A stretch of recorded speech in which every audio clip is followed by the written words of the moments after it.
gwe nina mu studio ye Lubwama agenda okwogera Luganda for the first time for 2 hours speaking Luganda. Abalina peni mukole mutandika okuwandiika embogo tuzitereze by the end of the show. But welcome to the show once again.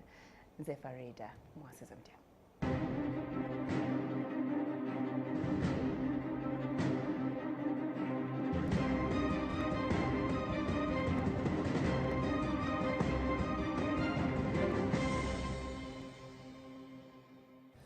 Okay, once again, nyongera okwaniriza tuliko MWASUZE MUTYA. Navio Lubwama is in the studio.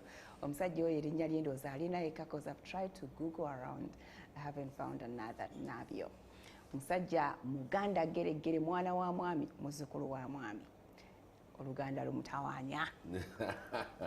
He's been in the industry for over 20 years and just in a few weeks, he will be celebrating a whole 20 of Navio and his music. Tukwaniriza sebo omwana w'omwami. Olaba oluganda olumanyi ogezaako. The accent is okay. Oli otya? Nze bulungi nawe otya? Ndi bulungi. Mami mulungi. Bulungi nnyo. Wali Kitalia. Ali Kitalia? Yeah, not to the prison. Next to the prison. Yeah, waliwo farm. Ababeera bayingira bonna abo abalaba. Yes. Ali eyo mu retirement. Yeah, just relaxing. I can't say retired. Tasobola retirement in a J. Ali mu boards. Amanyi gabeera gamutuma. Every board and women empowerment groups and yeah, so she's still full. She's such a nice lady. I can tell you were raised by the best. Yeah, absolutely. Love you, mom. Oyina baganda bo bameka? Oh, Biri. Babiri, yes, Babiri. Ani nani? Michelle Nabaka. She goes. That's my sister. And older brother, Fred Senanda. She goes. Bote bayimba? No. They can dance. Limelight. Limelight. Doctor, actually, Michelle, doctor. Practicing one? No, I'm Abu Dhabi. Abu Dhabi. The brother wange he's in Kampala, actually. They are based in Najana Nkumbi, which is our village. Ali businesses. Yeah, business, marketing, real estate. Okay. Yeah. Kati bw'obuyimbi wabuja mami simulaba mukayimba wadde naka.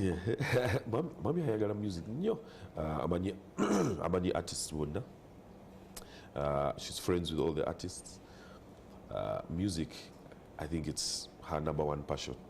So abadde ne stereo, as we were growing up, munju, she's playing music all day, every day. My father as well, he's big on theater, photography. Ali engineer Daniel Chigozi Serwano. Yeah, so he was an engineer by trade. Na ye passion ye ewademu theater, photography. So he attended Budo College. Yeah, Budo College. And I think he was maybe one of the first people with a camera. He saved up his money, got a camera, so he was really big into photography. So those are tubademu business na ye arts. Ever close to our hearts, music, arts, theater, photography. It was in the house as we grew up. So music yo mami gwe yakubanga buli kaseera. Yeah. Nawe n'obuberera n'oyagala nnyo n'ogamba I have to be like these guys. Yes. Waliwe gombani? Man, I think, of course, all the greats from Philly, Jimmy Katumba, that's a lot of the stuff. Waliwe gomba banga ondabikira ngeri ayagala bali bagayi banazi. Of course, international. What I grew up listening to was a lot of local acts. Which we'd play, every Kwanjula, every house party, every happy birthday. People would always be playing that different type of music. And then on the other side, you had radio. Top 40 music worldwide, what was happening. So my mom was always playing the Whitney Houstons, Dolly Parton, Elvis Presley, things from all the way from the 50s all the way to the 90s. So, but then, I had a big experience with music, a lot of it. Yeah. Okay. Era nga weeyimbya nga n'ez'Oluganda omanyi oziyimba? Would you sing along? Yes, of course. I would try. In what language? In Luganda. You know, English for me came later. Really? So by the time I went to school, the only thing I spoke was Luganda, Swahili. But during the Civil War, we started going to school outside and doing well. So it was like, do they now take us out of school there in Kenya, or they keep us there? So we stayed there, and yeah. So lindako, wali omanyi Oluganda nga lw'oyogera lwokka up to age, I mean up to like age 8, 9, yeah. Ani yali asinga okwogera Oluganda, daddy? Both. For my mom, it's her first language also. Luganda before English, yeah. So you're actually, a mix of she what? can do. You're a mixture of Muganda? Yes. And? So Muganda, my mother's also in Muganda, my father's in Muganda, and my so mother is half. why don't you look like a Muganda? My mother is half. She's. So you look more like your Jaja? Yes, I guess so. But I mean, my mother is very light skinned. She's half and half. She's mixed race. So she's half white, half black. Her parents were half white, half black. But on my dad's side, half it's white. Where yes, exactly? UK. Oh, yeah. Okay. So musajja Navio Lubwama. Yeddira ki? Fumbe. Fumbe. Yeah. Akabbiro kamu kamanyi? Chikere. Ate omubala. Munange. We don't want to scare them too much. That is advanced. Some of them thought I was American, so we don't want to shock people. Okay. We'll go slowly on them. Okay. Kale kati mulemu katonyo jjombulira okusoma kwo. Wasomako tewasomako. We're taking a break to Navio. He's the gentleman you have been seeing, watching. I think you rarely come out to talk about yourself. Do you? Nzabadde missing? I talk about myself. Naye. Lwakuba oyogera mu Luzungu ate nze sirujuwa. To come out, please, don't go away.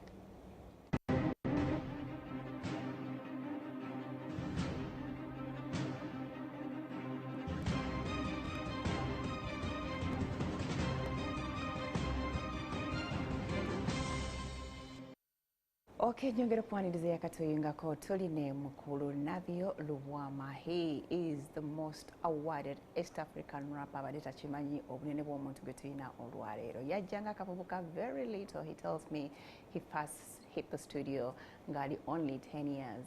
Twamumanyira nnyo mu ka group kaabwe kali akaba baby ba boy ba chali clear cut.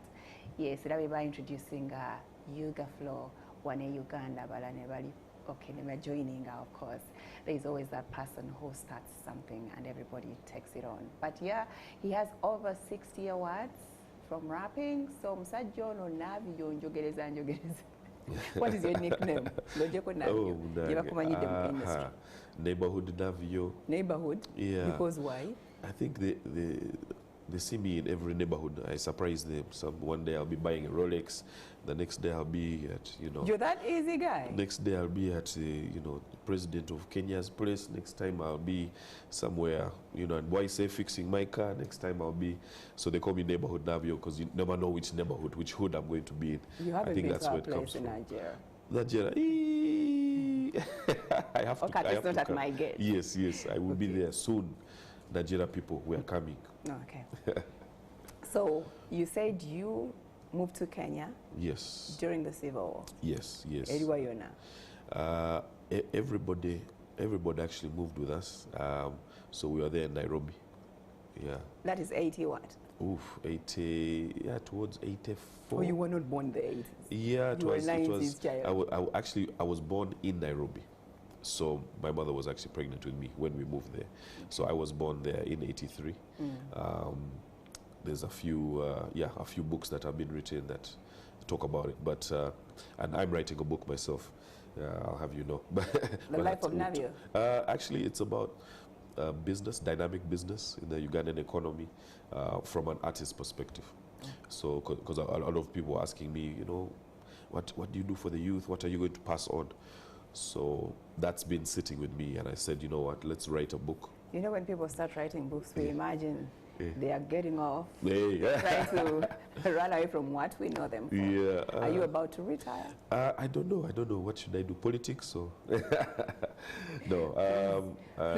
choose your career wisely for next one. I think for me it was just, it's been 20 years. So, you know, You're giving up? No, like I can never give up. It's not how I was raised. I can't give up, but it's been 20 years and I've amassed knowledge until this point. So for me, this is like a 20-year chapter. So now there's going to be another chapter. And when that chapter comes, I'm going to also get that knowledge and put it inside the book.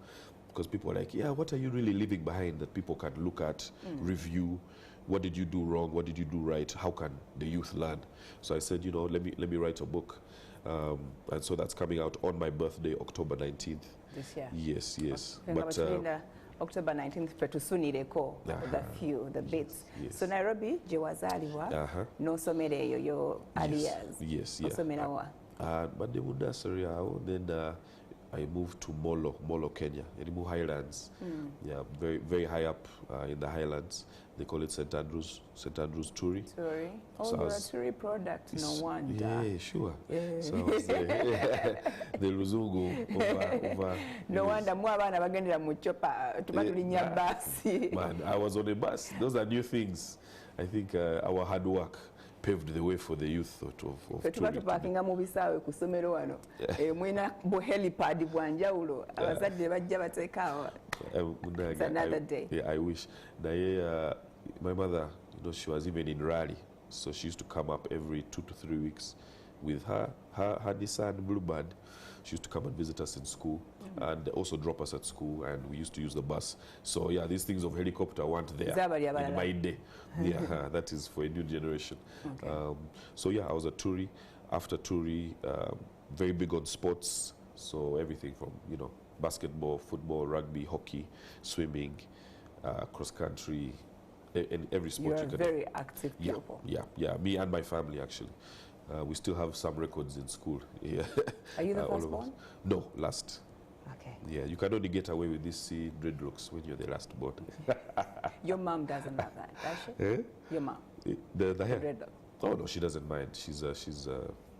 She's very open. It's more about the character of a person for her. Your character more than the look of you. When did you start growing your locks? How old are they? They're about maybe 5 or 6 years. You cut them and redid them? Yeah, because I had the afro before, so I do cornrows, and then, yeah, the hair, I just started to feel like growing it. Not so much spiritual thing, but, you know, it just felt right, you know. Yeah. So Nairobi, Kenya move your D to come back to Uganda. Dust. Kenya has dust as well. Oh, so much. I think 87, end of 86, 87. Yeah, we come back to Uganda, but we continue boarding school in Kenya because my sister and my brother are doing very well there. So we continue there, and I'm there for a decade, you know, another 10 years.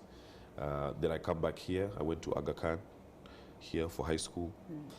After that, I went to ISA, South Africa, and then I joined university at Monash, Johannesburg, South Africa. Okay.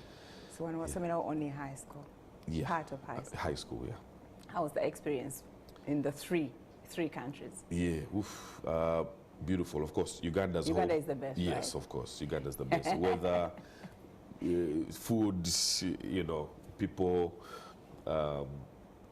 plot. Plot. Yeah. Kusanyuka, entertainment. Yes. So it's Uganda is always going to be top for me. Kenya was very good just in terms of experience. It's a bit more, it teaches you to be more aware, and South Africa, you know, they're a bit more dangerous. You know, you get to know that we have good manners here, you know, in Uganda, but there you can learn that there's a harder side. They're violent. Yeah. There's a certain violent element that you have to be aware of. People who are desperate, people who are, you know, starving, people who would do anything, you know, to feed their families, etc. You get to see that. For us in Uganda, you know, I can think I can. Yes, we are very calm people. We are able to grow our food, you know, but some of those places, they can no longer grow food. Everything comes in, exported, imported. You know, they have no control of a place. They have no land that is owned by them. They get desperate, and things happen. So you kind of, I became more aware of what other people go through in other countries. And that made me appreciate home even more. I was like, I definitely have to come back. Okay. So do you remember the first day you hit studio? Ooh, one day I was in Ruwaga, and I was yes, from Kenya. Yes. So I'd come back in a holiday. I was singing in the living room. Dr. Maggie came in. Mommy. Yeah, his. Mommy came in. She heard what I was singing, and she was like, "Hey, that I knew you. Is that some perfect generation or what? D&D Salam? Is that, who is that?" And I was like, "No, that's my own writing." Oh? Yeah. So she's like, "What?" You're freestyling. Yeah. So she's like, "Sing it again." So I sing it again. So because she listens to so much music, she knew that in the neighborhood, Lunguja, Hope Bokasa had a studio called Bava Studios. So wawandika kayimbako. Yes. Nga chechi ku inspiring se wava mubanga. Noga, let me write down something. Those are toward the hard times. My father just passed away. Oh, you didn't tell me. Yes. Yes. Yes. He was so young when he passed. Yeah, 10 years old. And he was a big character in our lives. Very inspirational, very charming, a lot of life, what happened? Energy. Was it a sudden death? Yeah, I mean, it was he had a heart attack, you know, at 50 years old, and yeah, it happened. You know, those but he had a good life, definitely. You know, wonderful wife and wonderful children. It was so. He didn't see any grandchildren. Yeah, no, he didn't see any grandchildren, unfortunately. But I'm sure he's seeing them now and he's happy. So yeah, he passed away, and you know, I was looking for outlet. I think, you know, and my sister, obsessed with music. My brother would be playing hip hop in the house, you know, 24/7. So, but then the basics, the rhyme. You know, I had those basics of, okay, when I say this, I have to say this. When I say boy, next one has to be, you know, toy or soy or. So I had the basics, and I think when she heard it, she's like, "Eh, this boy is onto something." So she took me to the studio. We walked to Lunguja, to Hope Mukasa's place, and she said, "Hey, listen to this boy." So I did my rap for him. He's like, "You were not the shy type of boy." No, I was reserved, but I don't think shy when it came to action, when it came to sports, when it comes to doing something. I think the whole family, you know, we give it 100%. So I rapped my verse. He's like, "That's pretty good, but hip hop." In Uganda? Yeah, they were like, hip hop, not so much in Uganda, but who I myself cannot produce this. So he said, "But I have an intern. I have a young boy who's been working with me. Let me bring him." The guy comes around the corner. He has his bags. He's about to fly to America for the first time. He hears me rap. Same day? Yeah. He hears me rap. He doesn't say, "Let me come back from America." He's like, "Let's do something now." Puts his bags down. We do my first song in studio, Bava Studios. They have to put the microphone. I used to be this small. They put the microphone all the way down. I do the song. And then he leaves straight for the airport. Almost missed his flight. He goes by the name of Steve Jean. Oh, that's Steve. Steve Jean, yeah. That's Steve. Yeah. So his passion comes from way back. Yeah, yeah. Okay. So that song, Joawandika, yonna yali ready full oba yali mwana muto agezaako to put a few words together, a verse or so, nga tekola complete song? It was a complete song. Yeah, a complete song written by me. Of course, Steve offered a lot of guidance. But yeah, it was a complete song. And yeah, put it on a cassette tape. We had one cassette tape, took it to school. It was broken in 1 week. In a few hours it was done? Yeah. Producing? Yeah, it was done. So you became the celeb of the school? Well, yeah, for 2 weeks. But when the cassette tape... Was that still in Turi? Yeah, yeah. When the cassette tape broke, I was no longer a celeb. Back to sports. They would let you rap? Yes, yeah, not in school, just free time. Yeah, after class. Yeah, yeah. I was in the choir as well. Yeah, for only a few years, one or 2 years. Yeah, because yeah, my mother thought it was important, and all of my family on the Chigozi side, we were all about church choir. So, yeah, I was in there. Okay. So after that, did Hope leave you at that? Did Steve leave you at that? Now, 6 years later, I drop it. My passion is now sports, basketball. You dropped music? Yes, yes. But you had only one song? One song. Which didn't even hit airwaves? It didn't hit airwaves, nothing. I drop it, I go back to just sports, school. So when I finish, or when I'm halfway through high school, I come back, we're like 14, 15 years old. We have a member of the group called Abba Lang. He is in a school with us in Turi. Then he moves to Hillside, where he meets Tom Mayanja, the myth, and Habib Abdul Hussein, who is Papito. Where is Papito? Papito, he retired. He's now in a beach house. Yeah. He set up his logistics company. That tall little one. Yeah, yeah. So he set up his logistics company, did very well. And now the word is he's retired. He's eating money. Yeah, I can neither confirm. In the country? No, he's in Tanzania. Between Tanzania and Zanzibar. Okay. Yeah. So he connected us in a holiday. And we used to go to the battles at a club called DV8. So DV8 was the hangout spot for all of the hip-hop artists. And we used to get on stage, Sylvester Your Abrams. mom was very free with you moving out? Yeah, but of course curfew, you have to be back by a certain time. So we always had to make sure we performed early.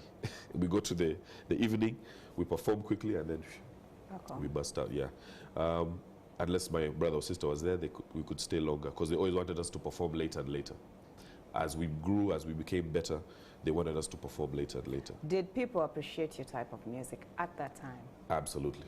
They did? Yeah, or they were impressed by these little, nice-looking young boys? I think hip-hop was driven by much younger people, and then you had the university guys at that point, who was the Bebes and the Kamilis, doing raga, reggae. But the high school guys, we were doing hip-hop. Well, yes. Were there many of you? Oh yeah, like a lot. So when we'd get on stage, it would be Sylvester Abrams, Bataka Squad, Clear Cut, Dust Squad. We'd have, of course, yeah, DJ Momo was in Bataka Squad at that time, but Lyrical G also broke off. We had, yeah, Crazy Native, the MC Yala, don't forget the females, MC Yala, Slyke, Milka. So us 10 basically would get on stage. Mitch Egwang was the host of the night. They'd pay him his 10K. He'd be the host of the night. You'd pay his 10K? No, the club would pay his 10K, 20K, which now that has to be in dollars. Shilling. Yes, if you need him now, that is in dollars. So they'd pay him, and he'd get on stage, and he'd host the battles, he'd host the talent show. So first week we had like 50 people, and it kept building from there till like within like 2 months, 500-600 people coming weekly to DV8. And that's really where we learned our skills. And we now connected with D&D to do our first album. Clear Cut. Yes. How did you guys come up with that name? Clear Cut, we used to be 30 on stage. 30 people on stage. The microphone, the microphone had a wire that was only 2 meters. So we'd be close to the DJ, each rapping one after the other. So we are like, we have to get serious about this. There are people who are serious about music and people who weren't.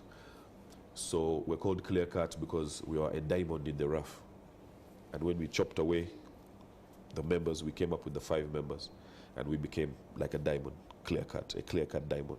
So that's where Clear Cut came from. Diamond in the rough to becoming Clear Cut. So it was 5 of you? Yes. I only remember the 3 of you. Yes. What happened to the 2? The 2, they were there from the start. And then, of course, JB went to Canada. Langman is in Germany. Yeah, me and Mayanja, Tom the Myth, are in Uganda, and Habib is in Tanzania. Yeah. Okay. Hey, history. Mwaino buyimba bumeka. Waliwo kenzijuke. The one that I remember really well is the one you guys had with IJ. With Juliana. Yes, and yes, Irene. All I Wanna Know. Yeah. We are in the same label as IJ, which was Irene and Juliana, and then they split. And then we did a song with Juliana, and yeah, so the first song was, we actually did a first song with Steve. Did you guys have a manager? Yes. You were too little, too young. I want to assume you didn't even know what you were doing, but you're just enjoying it. Yeah. You needed somebody to bring you together. It's about connections against Juliana. So D&D were the label that the D&D was made up of Damba and Dawu. So yeah, Daudi Kitasimbwa and Dams. So they had D&D. So that label had IJ, and then they needed a more urban crew. So they came to Deviate. They saw us perform. They said, let's do an album deal. The song we had been moving with before was by Steve Jean called Nothing Wrong with a Little Dough. And then we did an album with these guys. First song, out the gate, All I Want to Know with Juliana. We're all over Africa. Yeah, 15 years old, 14 years old actually. 14 and 15 years old. You were in high school? Yeah. Oh, we thought we were going to be the next Navio. No, we knew that we had to educate ourselves, and when we really started getting big, because I think we were the first group to ever get paid $1 million in town. Yeah, $1 million shillings, which was like million. Yeah, it was big money those days. Yeah, I know. Even today. Who paid you for what? I think it was one of the breweries, and it was for a properly staged show at I think Sinafrique, yeah. There was another big one that happened done by Charlie Nwega at Munyonyo. Was it even called Munyonyo by then? So we had, yeah, those are the two big shows that, yeah, we got. Only that? All I Want to Know? All I Want to Know, oh no, we had an album of 16 songs. So we had Superstar with Bebe Cool. We had, yeah, All I Want to Know. We had our other song called Monka. That's the one that got us nominated for Cora Awards. We had, oh man, so many songs. That teenage age is really hard to deal with. Yeah. You guys are hitting it big. You're becoming the stars. Yes. And I'm imagining how you survived and remained in school, yeah, with all the fame that came with it, with all the attention that came with it, with all the money that came with it. Yes. How did you manage? It was not easy. I think I thank our parents in a way. Even though they could see the potential, you know, they made us promise early. As soon as that first million came, they were all like, your parents knew each other? Yes, they all knew. The three of you? Yes. Yeah, the 5 of us. So it was a thing where they came together and said, okay, we can see our boys are doing this, and now they need security, now they need ETC. We need to make sure that education comes first. So, you know, they made us promise. They're like, guys, no matter what happens, we're all going back to school at some point to finish. And we're like, yeah. So, you know, they let us go, let us do our thing for a year and a half. When these two broke off, were you guys really hurt? Did it disorganize you in a way? I mean, or they broke off before you guys hit? It wasn't even breaking off now, it was going back to school. That's why I say Clear Cut has never actually broken up. It was just the thing of going back to school, finishing our education. I mean, before you remained the 3 of you? Yes. When the 2 went off the group? Yes. It wasn't a breakup, they just went to school. Yeah, but they weren't singing. Yes. Did it affect you? Yeah, it did. But I think we were so used to adjusting, because either way, sometimes you perform, one person is sick. Sometimes you perform, 2 people are, you know, at interviews, or one person has to go to a Kwanjura, you know. So I think we were used to covering up for each other. So when the 2 people weren't there, the other 3 would represent. You know, when they started flying us around Africa on tour, we'd go to Zimbabwe. Oh, 2 of us can't make it, 3 of us are there. And then I think one of the biggest things also was done with Mr. Sewanyana of Afrigo. We did a big project with him and Herbert Kinobe. It was percussion mixed with hip hop. So we called it Clear Discussion. And it was an all-African percussion album. Got nominated for Cora Awards. And then we really started touring a lot with them. Yeah. What did you do with your first million? Do you remember? I know that a mobile phone was part of the goodies, part of the package. You didn't have one? No. So a mobile phone was part of the package. Nokia? Yes. Some shoes. Chitafari or the flip? They can warn you. Yeah, that one. It was about this big, but very handy. kusomero nga Two tokyatereera. hands. You need two hands for it. But How did you handle girls at school? I mean, you know, at that age, it's a simple life. You know, things are not that complicated. I think I was more known for my sports than anything, and plus, when we started Clear Cut, man, the hype. I was more of a hype man. You know, the other boys were really talented. I had to work. To really, you know, hang with them. But, you know, the myth, it came naturally to him. Langman, it came naturally. But the rest of us had to really, you know, get better at rap to compete. Okay. So when you started tours, you were not yet, you were not even 18? No. School, did it still disorganize school? Yes, it did. But we just had to manage the bookings, you know. We just had to manage the bookings. D&D were there. And we just had to be like, listen, their holiday time is from here to here. Give us 10 shows in the holiday time. You know, we're having half term, give us 3 shows here. So we just had to manage that and be like, when we couldn't go, we couldn't go. You know, that was it. Education came first. Okay. Then, boo, we don't see Clear Cut anymore. Yes. You go solo. And then Myth disappears, Papito disappears. Yes. Navio Sigadeweka. Yes. Then you have to reset. Yes. You didn't give up. You didn't think about giving up? No, never. I think. At what stage of your life did you guys break up? It was also now just university based. You are not yet 20 still?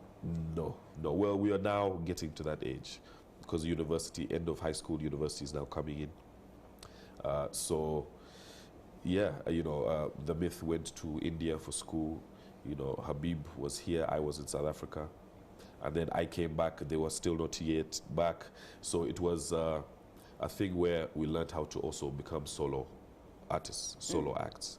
You know, if you've seen Myth and what he's able to do with live band, that is something that was made with us being absent. Did you sit down and talk about it? Okay, I'm going to school, but we have plans of getting back together when we are done with school? Yeah, absolutely. Or it just happened? His parents took him somewhere else. Your parents took you somewhere else. And then at the end of the day, you didn't manage to sit back and regroup. Yeah, but I think we did in a way because we're still friends. We're still brothers. It's one thing being friends, another having tours together. Yes. I think it's still there. It's still there because when we see each other, we make a plan together what we're going to do. If Myth has bookings here, I'm there. If I have bookings support here, each other, yes. But you're not Clear Cut. We are Clear Cut. No, you're not. You want to see more than 2 of us? We'll work on it. But you know, it's been long. Yeah. It's been long. Yeah. We are going to get back though by the end of the year and come up with a project. But first, you're going to get back as Clear Cut. Yes, and release a project together. The first one that's coming out is going to be just me and the Myth. And then towards the end of the year, we're going to see if we can all get together and do something. You're going to see. Yes. You're going to initiate. Yes. We're taking a break to Navio to come out of our.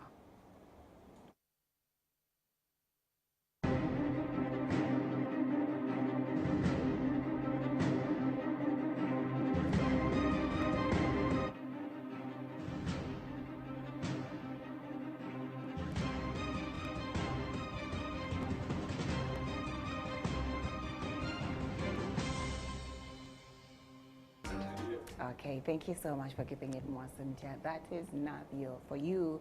Njogereza. Ate awo Oluganda lwakomawo bulungi. Bunange. Lyrics wazijja wago. Munju in my heart. No. Munju. I mean, we had. Zaava eri ku mutima. Yeah. Olongeche wamwe kikulumiriza nogamba I've sang a lot of English njimazeeyo. Yes, I said it's time to come back home. Naye omanyi Navio, omwana muto bw'ayiga olulimi kizibu okumuvaamu. Kati wayogera Luganda all through your formation years to 8. Lwalagawa. Nange simanyi. I believe that when I went to school, actually we had a teacher there. So me and my classmates, the Ugandan ones, we all used to speak Luganda. Mwali banji abana Uganda? Yeah, we are 30 of us. In your same class or same school? No, same school. So we used to speak it a lot. And then they just put a law one day, and they thought we were abusing. So they just put a law that one day. Yeah, we were over laughing, I think, you know how we do as Baganda, we were having a good time. So the teachers, Okay. Yeah, we had a tennis teacher who was Ugandan, and they're like, these ones there. He was Ugandan? Yes. And he didn't know what you were talking about? Yeah. So, they made a law anyway that we couldn't speak it. So, yeah, from then, it was just back to dorms, and then I did 6 years in South Africa, where we were 0 Ugandans in my school. And yeah, so 16 years later. Yeah, unfortunately. But it's coming back. I have a new teacher. Farida has officially... I'm offering for the good of Buganda. I'm offering to teach Navio Luganda. Tutandika na kakati. Kati ani yakuandikira njogerera. Mawita Sechito Kenneth, aka Unique.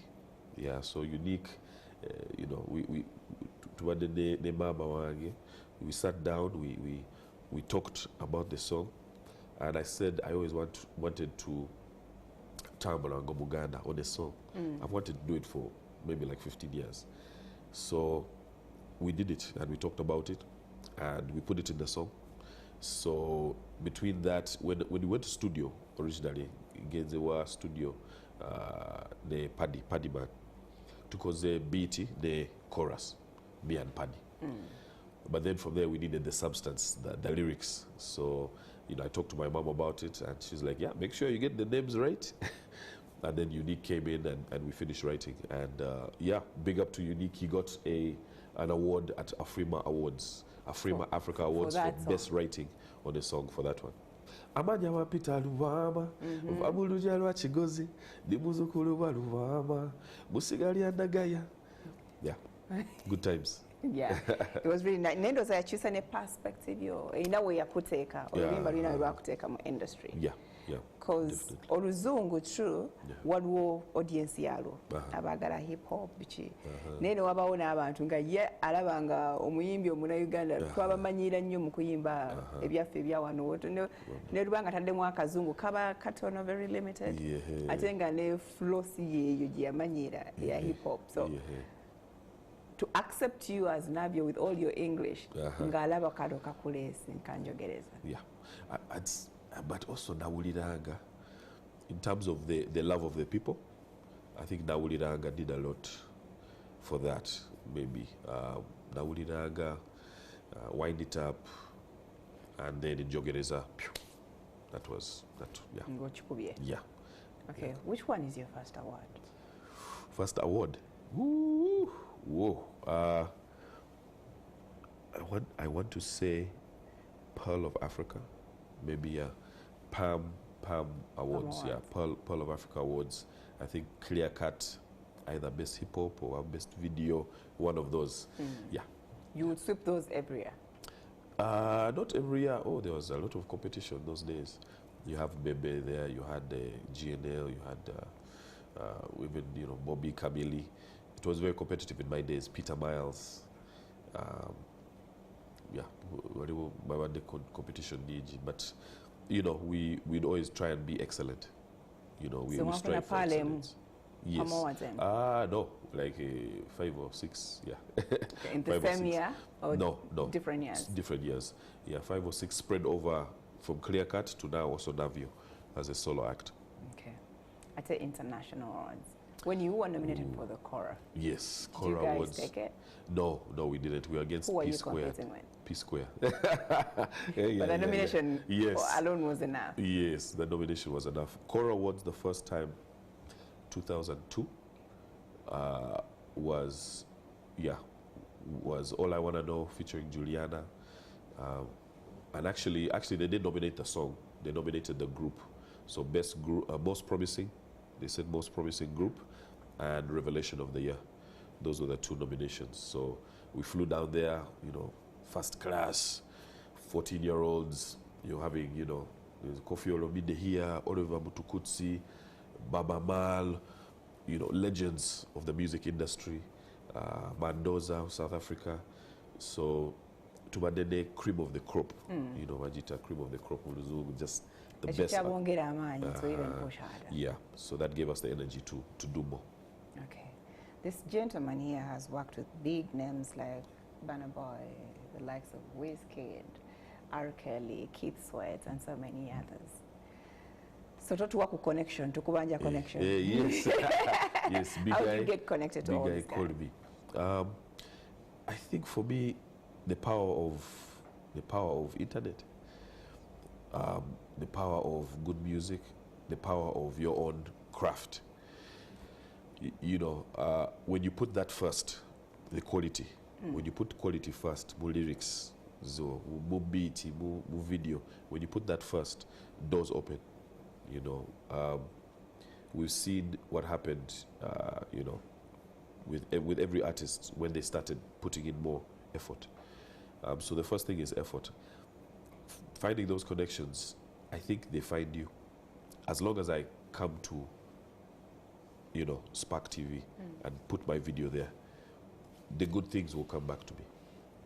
You know, budgetary investment. You invest in the videos, you invest in the music, you invest in your ability, and you keep getting better. Quality of what you're putting out there. Yes, starting video, with the pen and paper. The lyrics themselves. Yeah, starting with the pen and paper first, the lyrics, then to the sound, then to the video. The video doesn't have to be, you don't have to compete with Wizkid, but something where someone can see you've tried.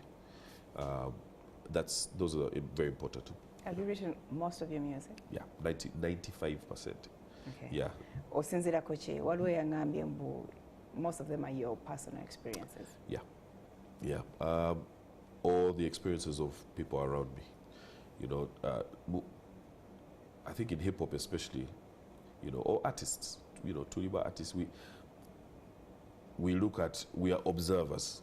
You know, we observe and we put down things on paper. We put down things on music, you know, in songs. But first and foremost, we use our eyes, we use our ears. We hear stories and listen to stories, and we say it from our own perspective. I think hip hop is very much about our perspective.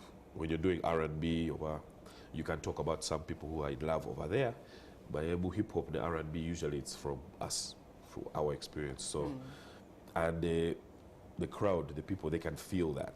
They can feel that energy. When it's really something that's personal, they feel that. When I release a song like Dream featuring Camille, you know, you can hear the personal experience versus just the things I'm talking about, you know.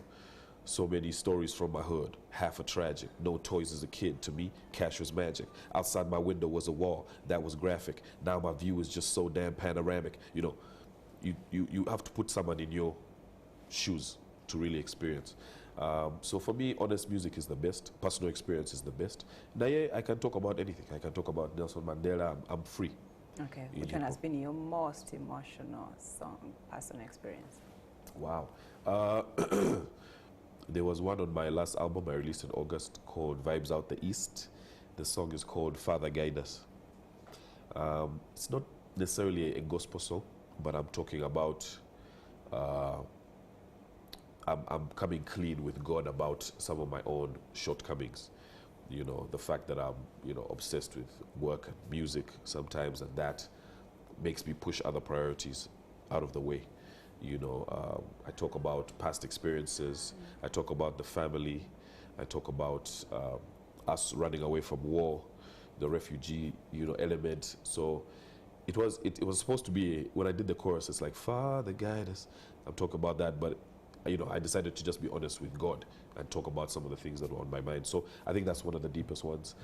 There's one called United that I did with Benon Mugubia back in the day at Swangs. That's also another deep one. There have been a few. Collabos have you had? Collabos, like 30 or 40. Quite a number. Yes. How many songs have you done altogether like in the 20 years? 300. Like 300. How many albums? 6 albums with me, 3 albums with Clear Cut, and a mixtape. Okay, how do you choose the people you collaborate with? Vibe, respect. If I have respect for someone's craft, what they do, the work ethic, I'd want to work with him. People always say I've worked with a lot of big artists. I've actually had the opportunity to work with bigger artists. But when I don't feel a respect factor. Artists like who? I mean, I can't say. International? Yes, international and local. They've reached out to you and you're like? Yeah, or I reach out to them, or we meet. Yeah, we meet and you just... Yeah, they just, you know... Do you know what that means? Yeah, they stand. You can translate it properly, though. Okay, I saw a video of you with R. Kelly. You guys were working on a project with so many other big African artists. What happened? What came out of that? Yeah, what was it about anyway? So the tour, the purpose of the tour, I think was just to show how African artists can start working together. Because before you had only Nigerians in Nigeria, Ugandans, everyone was in their own market. Whose initiative was it? It was 1/8, it came from Sony. Sony, yeah, represented by Rockstar 4000. Okay. So yeah, Sony came up with it. It was just to get people to interact on the continent, to make the industry bigger, better. That's what they thought. That was you. I saw Two-Face. Yeah, they picked the 8 top artists at the time. So that was me, Two-Face from Nigeria, JK from Zambia, Ali Kiba, Muvai Zelaine from Togo, Amani from Kenya, yeah, and then R. Kelly. Who was deciding the best from each country? Them? Yeah, it was a mixture of them and the label. The label itself was also deciding, and also just stats, I think. So did you guys have to apply, or they just reached out? No, Navio, this is so-and-so, we're inviting you, do. Yeah, How did it feel? It felt good. I mean, you know, for you know, coming back into the industry, releasing my first album, having my launches, you know. You had taken a break for school? Yes. So now I'd come back and now started releasing again. Had the #1 album in the East Africa, not just the country. You know, with songs like Bugumo, Ngalo, you know, all of those back to back, I think set me up for that. And then just the following that I had, you know, I had a following in South Africa, I had a following in Nigeria. I think it was easy for them to pick an East African representative. How did the people in South Africa get to know about you were not singing? Or they were, they saw this boy that was singing his videos? Yeah.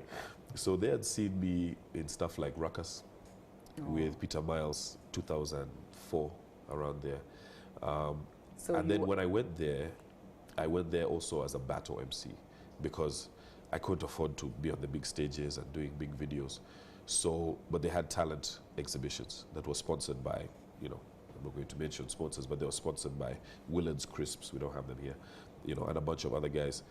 So I got on the talent shows. So in South Africa, they knew me as a lyricist, a freestyler, a battle MC. And I think that's where the respect comes from in some of those markets. They know me as, you know, I don't want to say like an Eminem type, but they know me as that. Of course, in Uganda, Ugandans know I do dance music and I'm very versatile.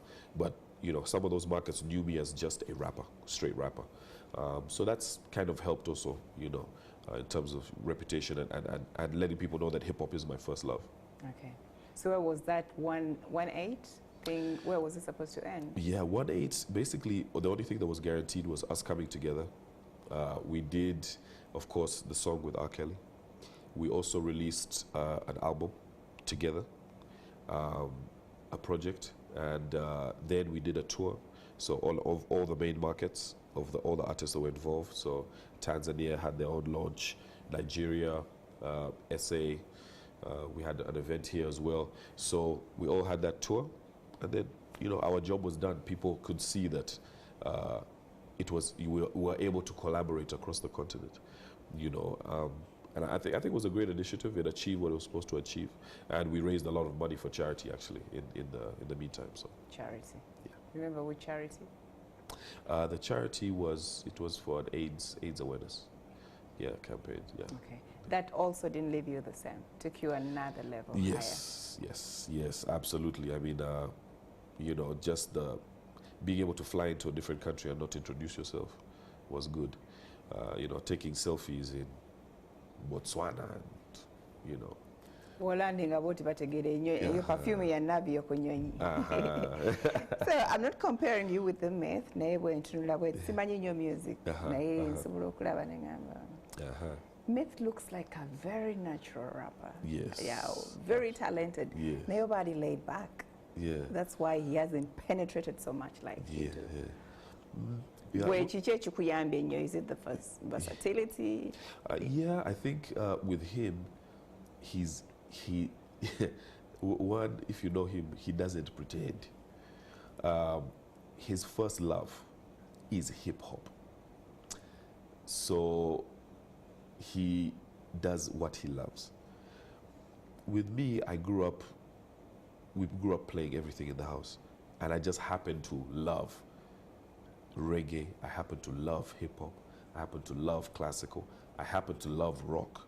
And I mean, I like all of these genres. So all of that stuff is in me. When you hear Ngalo, you hear hip hop, you hear rock, you hear, So for you, you're okay with blending genres. Yeah. Attracting everybody, bringing everybody on board. Yeah. Yes. Either hip hop or no. Yes. You go find somebody else. Yeah, I mean, he has one or two songs that he'll like from every genre, but he's going to always refer back to hip hop. So as an artist, the first thing we're taught is to be true and honest with yourself. He's only as good as he is because he's honest with himself. People respect him in Kenya, Nigeria, the same as me, for that. He's able to tap into an hip hop element and paint a picture. When you listen to his album, you're transported into Uganda.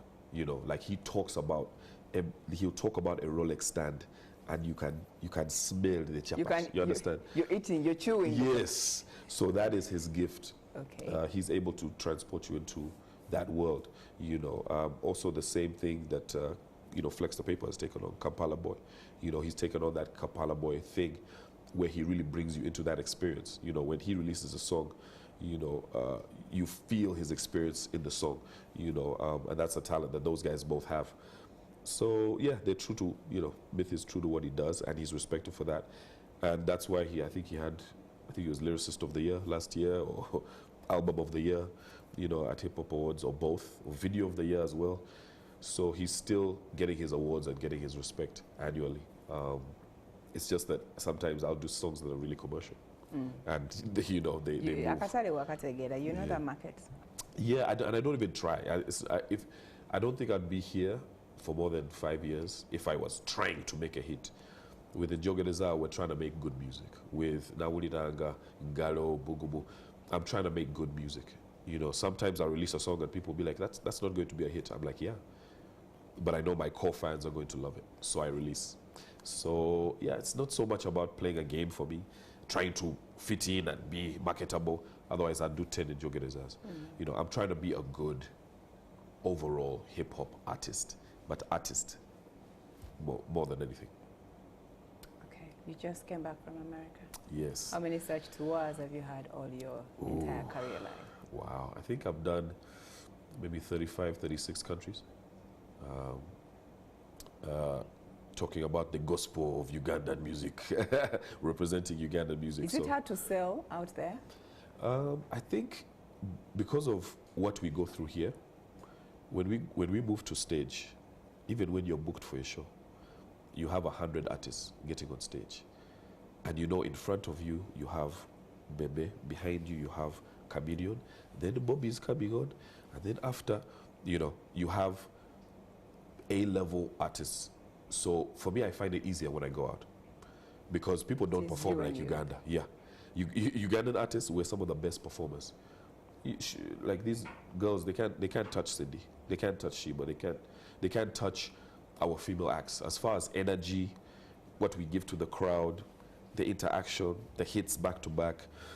Ugandan performers, I'll tell you now, in case you didn't know, we're the best performers on the continent.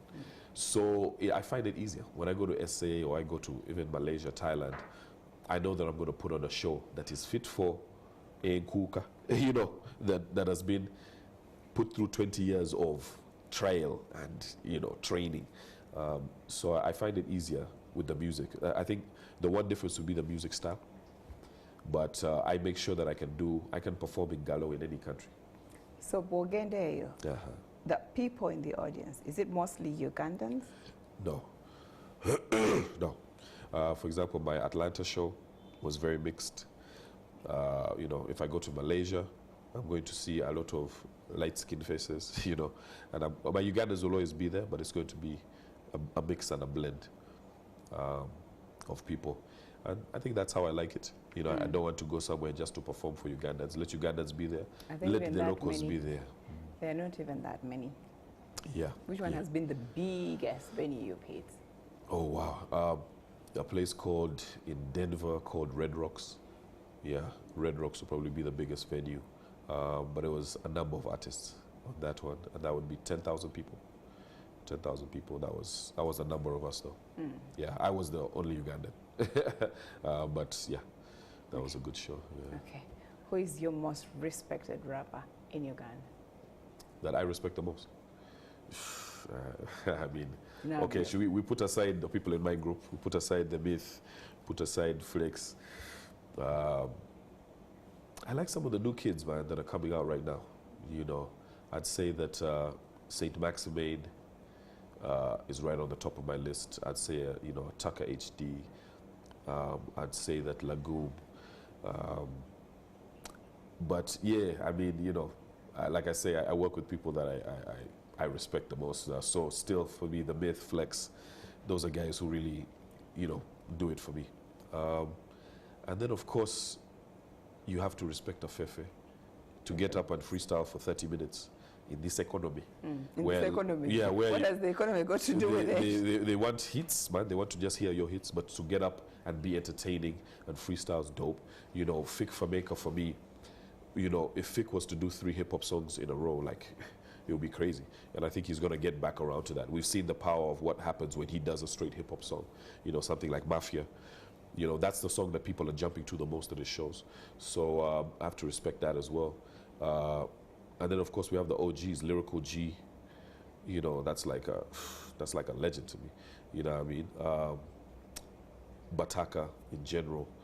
You know, Yala, MC Yala for the females. She was doing it like 25 years ago. But is she still around? Yeah, she tours in Europe. She tours in Europe. She's actually created a new genre, which is like electro hip hop. So she does like proper like festival club shows on like techno music and everything. She's the most, I think she's done the more countries than I've done in the last 2 years, just this year.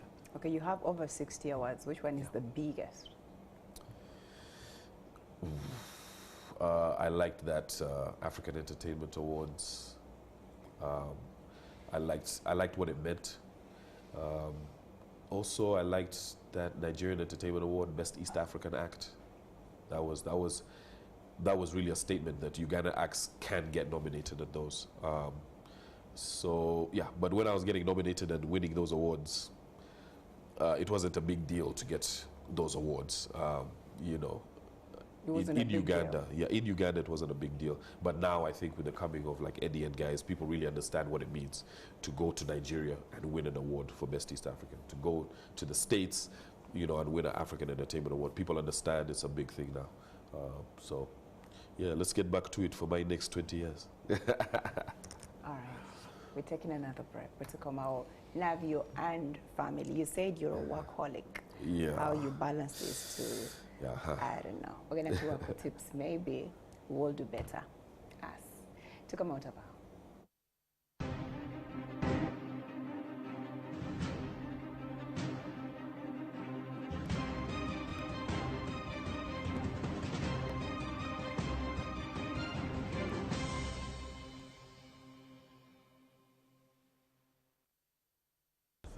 Okay, yes, into the last segment of Navio's show. Yes, Mwami ono musajja mufumbo. I don't know how hard it was for him to find a wife. Yanonyezawa, I don't know. He's a father of how many? 4. Hey, such a serious man. But, how many do you want? between the 9 and 10, there they are, all of them. No, how many kids do you want your entire life? 9, or you're done? 9 or 10, between 13 and 15. Children. There. Yeah, between 8 and 15.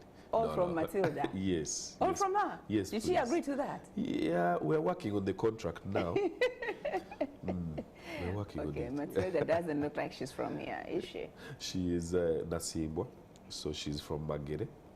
Magere? Yes, her father is from here, her mother is from Sweden. Yes. Okay, so Amuzange Kutua is Sweden, or she grew up here? No, she was here. So I met her the first time here with her uncle, who is a legend in the industry called Ken Daniels from Swahili Nation. So yeah, he was here with her on a holiday. From that side, she grew up over there. And I met her here for the first time. She was young then, so it was just, hey, hello. But Nenga Yakuba? No, then I was just like, hello, you know. Yeah, she was maybe 17, and then she came back 6 or 7 years later. Did she stick somewhere? Yeah, as in your head, or? I mean, you know, as a cool young girl, when she came back 6 or 7 years later as a grown woman. So when you said hello, yes. Where were you? Was it at a concert? Did No, you guys meet at the airport? At Garden City.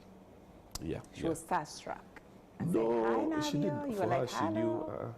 She knew Jay-Z, Drake, those ones. Hey, I also know them. Yeah, she wasn't familiar with our But she didn't even know you were a musician. No, it was her uncle telling her this one raps. Oh, he's a star here. Yeah. And she was like, hi. But was I a star by then? I was now trying to come back in the industry.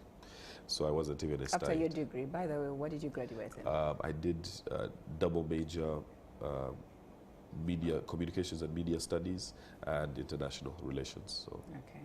Yes, so politics. You're coming? No. Kidding, never. Okay, so after many years later? After many years later, she came back, and I don't know if her attention was on me when we were kids, but I knew when I met her the second time, my attention was on her. So, yeah, you know, we met, vibe, of course. You still met at Garden City? This time we met, I can't remember where we met. She blew me away, as you can see. All I saw was her. I didn't know where, you know. So she just, yeah, I saw her, and we started talking. And then I was like, wow, you know, she's not just beautiful. This is how she is on the inside as well. You know, beautiful person, great way with people, you know, nice manners, you know, family oriented. You know, I've been on every continent. I've toured 35 countries. You know, I've never met anyone like her. So I was like, you never got a chance to sit everybody down. I mean, I've sat down with you know, a lot of people, but she was different. Yeah, definitely. So different. Deep down, you knew. Yeah. She could be the one. Yes. No, I knew she was the one. Yeah. Did you say anything sweet to her? Not that I didn't want to come on that strongly. We got to know each other, you know, and that's another way that, you know, we were dating for like 8 years before we got married, before the Kwajura actually. Okay, so, but you had got your kids already? Yes, well, one of them, and then yeah, one before the marriage, one after. Yeah. Congrats. Thank you. Are you that family man every girl desires? Yeah, I'm not the best cook, but I'm definitely family oriented. So yeah, for me, my kids are everything. I think me wanting them to be okay maybe is I can be a bit overbearing. I know that about myself. Have you done this? Have you done that? Well, you know, yeah, I have my checklist, which I'm sure they don't like, but it's all about their well-being, their safety and well-being. Do you live with them? Yes, I do. Yeah, oh, yeah. They're not in Sweden? No, they're here. We're all together. I can imagine Jaja couldn't let them. No, she can't. Especially the younger two, you know, who are with her for some time. The bond they have is just, you know, her first grandchildren. So their bond is huge. Yeah, so I'm glad that we're all together. I'm glad that they got to see their Jaja. You know, some of us don't get that luxury. So yeah. So it is you who convinced her to come back from Sweden to live here? Yeah, it didn't take much convincing. But she also couldn't stand this handsome young man staying far away from her. Yes, and I'm still young. And You're I'm not still, young, Navio. Hey, I'm no longer. Sure. Yakutwara, yakukadia in a good way. I'm even wearing suits. You were not a suit man. I did so too. it was her idea. It was her idea. To do suits? Yeah. No. This is Navio. Don't mind. This is part of my thing. But yeah, of course, also on the biggest show in the Uganda, I have to respect our people. Thank you. So did having a family change you in a way? Yeah, absolutely. You know, I've always been the playful type, I guess, and I realized quite quickly, especially as a father, you cannot. Though you want to just be the one who just plays with them all the time, you know, my wife also has a full-time job. You can't be that all the time, you know. Though as fathers we'd like to be, just the cool dad who just plays with them all the time. You have to keep them safe, and you have to keep them fed, and you have to make sure that you put your best foot forward and work as hard as you can. And it's also hard coming from a hip-hop background, because hip-hop is about honesty and truth. So sometimes you say things that are uncomfortable, that people may find offensive, but it's also you, but then you're also trying to be a role model. So being a father in Africa, you know, and being an African dad, it's tricky. You know, they're seeing things on TV where you have an example of what a Muzungu what a Muzungu dad is like, what a British dad is like, what an American dad is like. And they sometimes compare that with you, Lubuama. You know, how is Lubuama supposed to act? So it can get a bit complicated. But I thank God that I have beautiful, intelligent kids who also have their own personalities, you know. And I enjoy just as much the good times as when we clash sometimes, you know, because you know people's habits. How old is the eldest son? 14. So his foot is literally bigger than mine. Yeah. He wears 42. Yeah. What are we? 46? It's size 13. So yeah, when I buy shoes now, it's the same size for both of us. You know he's going to wear them at some point. Yes. So he's 14. My youngest is 35. So yeah, it's a bit of a gap. Any of them taking your direction in terms of music? Have you noticed? Yeah, I think all of them. The oldest has started playing guitar, and he's a big hip hop fan. My daughter plays piano, and the next one is a son, Kingdom. He plays piano as well now. My youngest as well. You know, the youngest loves singing. He's a bit young to take up an instrument now, but I'm sure he's going to. So yeah, the love for music, and dancing. I think that is more than even playing instruments, dancing. It's in them for sure. It's one thing to love the music, sing along, dance along, and another to take it on as a career. Do you see them taking that direction? Would you even encourage them? I wouldn't discourage it. I wouldn't advise it. I'm why? Sure, Almost everything you have is out of music, so why would you discourage it? I think I wouldn't discourage it, but I wouldn't encourage it either. People are free, you know, my kids are free to do exactly what they want to do. As long as they have a good plan for how they're going to get from point A to B, how they're going to feed themselves and their family, you know, I don't mind. I think their talents will appear themselves. And you can always do something as a hobby as well. Some people I know who are very talented rappers have never been on stage. Very talented. They're still able to be lawyers and do their music on the weekend. So I think for some people, they want to do music. Some people want it as a hobby, and it's important for them to figure out the difference. Whether you want it as a hobby or you want to do it full time, you know, because the job is very different from, you know, the glamour and the glitz that people see. The final product, getting to that final product. You start off, they see the video, you know, but it starts off with that pen and paper, you know, in a dark room, putting your feelings out and competing against the rest of the world. You see, when people compare me sometimes to Luganda rappers, for example. Luganda rappers? Yes. When they compare me to Swahili rappers. What I always tell people is that people doing English rap is like 100 million people doing English rap. So for me, that's what I have to compete against. So when someone in the UK says you're good, it means something different, because I'm not competing against, 12 million speakers of Luganda. I'm competing against 1 billion English speakers. So, and I'm representing my Ugandan people at the same time. So I have to be Ugandan, and I have to represent the people, and I have to be as good as your Jay-Z, as good as your Nas, as good as that next person. So I had to be, to do what I do, I have to be competitive. And so I'd say to anyone who's taking it up, even to my own kids, you have to have a drive that is unlike the normal human, because otherwise, yeah. It's hectic. Yeah. It's very big work. Yeah. Okay. You love Jay-Z, do you? Yes, I do. I think he's great. Have you dreamt of working with him? Yes. Have you even met him? I have. Is he about to walk out? Your show is very big. If you have He's him, watching. you tell us now. Have you thought about working with him? Yeah, I mean, it would be good. I've never even thought of putting a plan in place to get there. If I ever saw a logical path to it, I'd do it. But I mean, there's a lot of African artists who I respect just as much. Yuso Duo is a big one for me.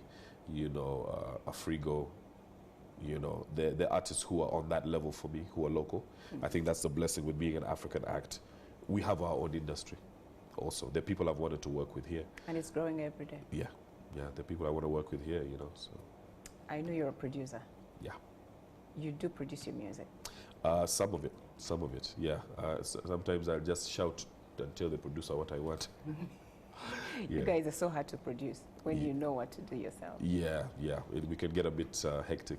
I mean, for me, my producing usually comes in after I already have a map. Because when you're number one, like for example, being the number one rapper in East Africa, it's very difficult for me to produce against the best producer, because I'm a rapper. So, when you have Ethan, you have a Samurai, these guys are some of the best producers on the continent, and you sit down with them, they're going to lead the way. But I always know what sound I want to add in, what I think we could do differently, what we could leave out.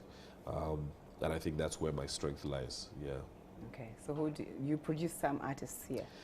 I do. I can advise on their production, but actually producing, in terms of like a continental level, I find it tricky.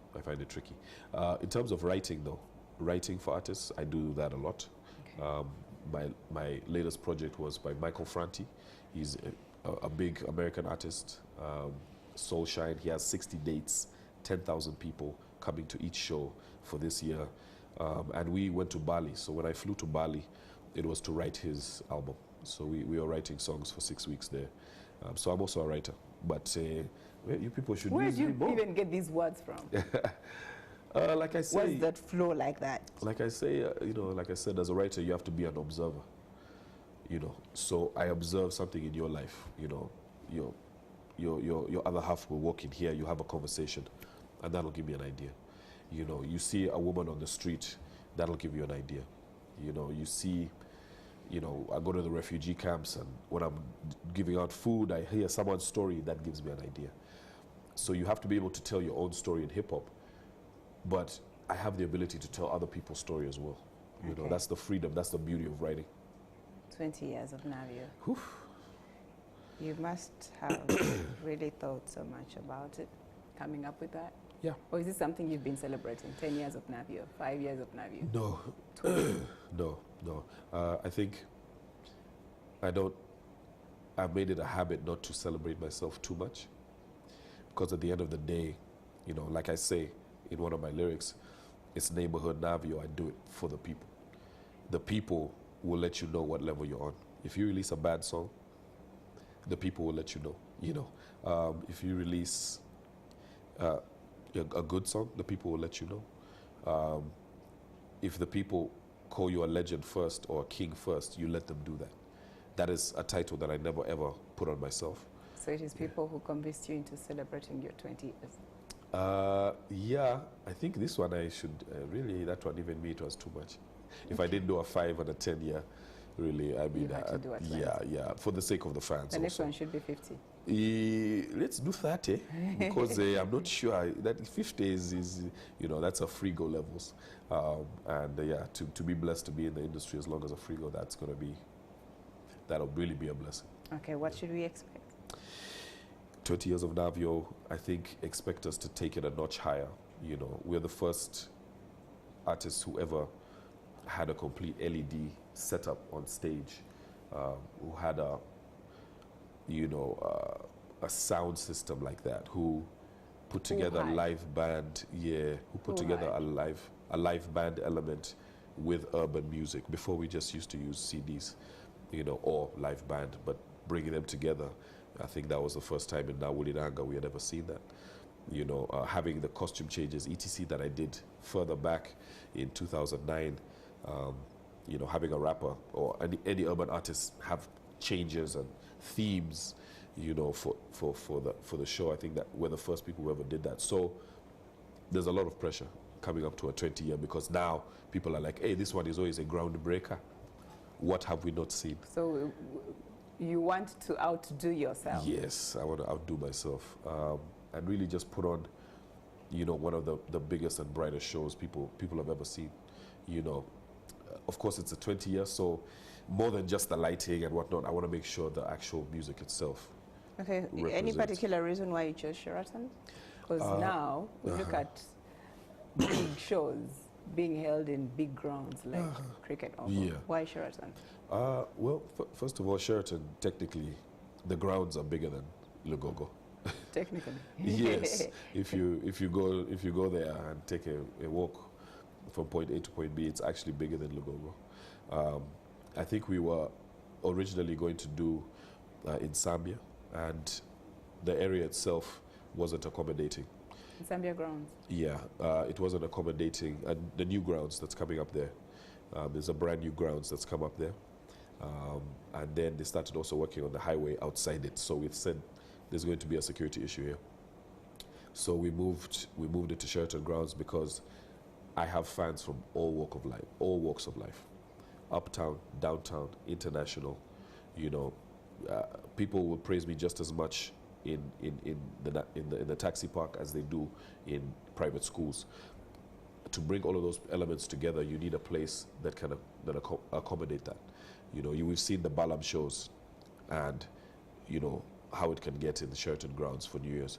Then you've seen the VIP element as well. I think Sheraton combines those two very well. I can still get a place that's bigger than Lugogo to do space in, and you know we're also going to have a museum of Navio element. Museum? I'd say, well, an exhibition. There's going to be an exhibition. Exhibiting what? That takes you through 20 years of Navio. So we're going to have that there, and so we're able to do that, but then also pack in, you know, 10,000 people if we need to. Yeah. Along the journey. Yes, pictures along the journey, a bit of memorabilia, my rhyme book, a few things people haven't seen. So some of the things that are, you know, personal to me about music, we're going to put in that exhibition, so people will be able to see that. Then they also get a full concert of Navio, everything from Rakas to Badman from Kamucha to Jogereza to Ngalo to Bugubu, all of the music elements. They get to see a live stage show. They get to be able to have the VIP experience as well, because it's Sheraton, so they get to sit there and, you know, take it all in. And then there's a merchandise element as well. We're going to have, you know, CDs and everything on sale now, and shirts and all the rest of it. So it's going to be a full Navio experience, more than just, hey, come and look at me with live band. We're going to get like a full experience. Okay. Only you on stage, or are you bringing in people? I'm bringing in a few surprises, yeah. Surprises? Yes. International? Yeah, yes, that as well. International and local. I think that's when you're going to surprise us with Jay-Z. Yeah, whoa, you're the one who, is he here? Sincerely. He's Don't lie waiting to for you me, outside. please, madam. Okay, I've seen artists. There's a local artist here who's been trying to pull your leg. I don't know whether it's deliberate or whether it's a kabaddi between the two of you, and he's trying to put you into some bit of drama. Yes. Trying to put war. I don't know if it's there and it's silent. Yeah. It's only him pulling it. Yeah. Yeah. I mean. Are you aware? Yes, I'm aware of it. I think on every level, when I get challenged, it has to be really in my face. The thing of talking in tabloids and behind the scenes is really, it means nothing to me. You know, if you come and put a hand on me, you know, I can take you seriously, you know, but just speaking and talking from across town cannot offend a person like me. You know, I've been in the game, like I say, for 20, 25 years, you know, technically. So to get offended it takes a lot for me to come up with responses to that. But at the end of the day, I wish everyone well, you know, I wish everyone well. I think if you work hard, you know, things are going to pay off. And even as artists, I know that we do this for family first and foremost. Someone is trying to feed their kids. So if they feel that this is the way they want to build their brand, they want their legacy to be remembered as someone who fights, someone who abuses people, someone who degrades women, someone who does whatever they do, that's their choice, you know, and I leave it to them and the legacy that they want to build.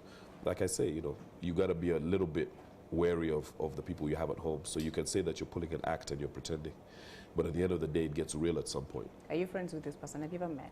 I'm friends with everyone, man. I'm cool with everyone until they give me a reason to know otherwise.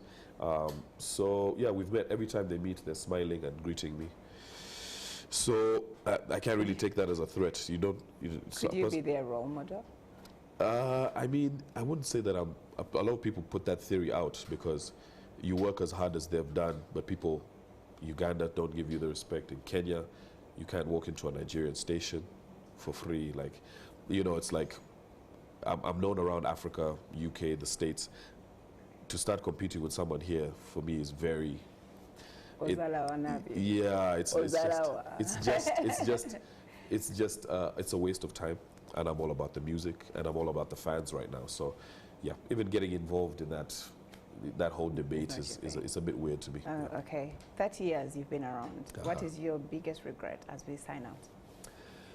I think my biggest regret is something that I'm remedying right now, with the ability to pass on information.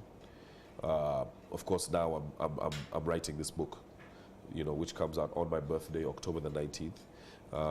So I'm writing that book, and I think that's going to address a lot of the pitfalls, because sometimes you see artists going a certain way, and you're like, I wish I had done something to help them.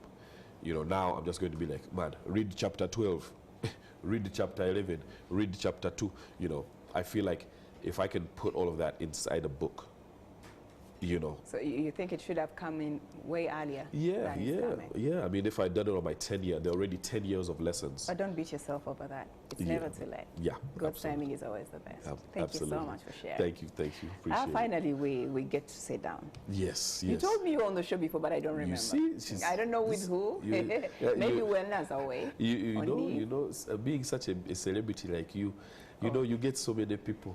Come on. That you've forgotten the But Navio wasn't one of them. Thank you so much, Navio. Wish you the best. Thank you so much. Navio agenda kuba aje ku emyaka gye 20 in the industry. That is on the 2nd of September. Yes, obuzayo mwezi gumu. No. 3 weeks and about 5 days. Yes. Mugende mwagire Navio at the Sheraton Kampala Hotel on the 2nd of September. Yeah, he's done his part. Thank you so much. And he's been a very, very nice gentleman. But you broke so many hearts when you got married. Young girl. I was told. But congratulations. Good to be a family man. Thank you so much. I appreciate it. All right. God bless you. Send greetings to Mommy. Yes. She's my friend also. Yeah, absolutely. Okay. Have a lovely day. God bless you and a nice weekend. Bye-bye.